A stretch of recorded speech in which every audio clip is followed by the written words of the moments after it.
खासकर सौगत राय साहब, इनको सेलेक्टिव एमनीसिया है। अमर्त्य सेन को ये कोट करते हैं कि उन्होंने कहा कि माइग्रेंट लेबर को पैसा चला जाएगा, लेकिन वही अमर्त्य सेन जब कहते हैं कि जीडीपी का कोई मतलब नहीं है तो उसकी मौकरी करते हैं। उसके रिपोर्ट के बारे में भी बता देते। मैं जो अभी खड़ा हुआ हूं सभापति महोदय, तृणमूल कांग्रेस की संसद सदस्य ने जो कहा, जो मिस्टर पीपी चौधरी ने कहा, 2 आर्टिकल है, 121 को उन्होंने कोट किया सर, आर्टिकल 122 को कोट नहीं किया। और मुझे लगता है कि सर आप 122 को पढ़िए।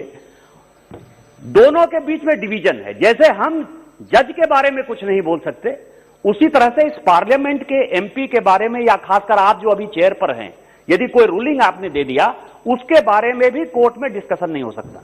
यही कॉन्स्टिट्यूशनल प्रोविजन है सर, 121 और 122।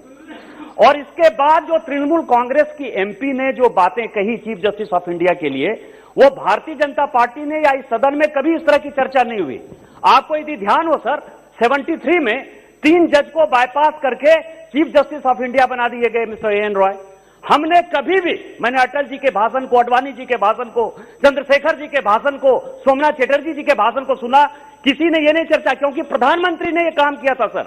हम प्राइम मिनिस्टर के ऊपर चर्चा कर सकते थे, इंदिरा जी के ऊपर चर्चा कर सकते थे, लेकिन हमने कभी भी ये नहीं कहा कि 3 जज को बाईपास करके एएन रॉय को कैसे आपने चीफ जस्टिस बना दिया। लेकिन जो तृणमूल कांग्रेस की मानसिकता है सर, ये कागज देख लीजिए। मुझे लगा कि महुआ मैत्रा एक सांसद नहीं है। तृणमूल कांग्रेस की मेंटलिटी है कि भारत के कॉन्स्टिट्यूशन को खत्म करना। यह किताब है सर 8वां क्लास का, जिसमें खुदीराम बोस और पीसी चाकी जो बम विस्फोट में मेरे इलाके में मरे, मेरे देवघर में मरे, उनको ये लोग टेररिस्ट कहते हैं।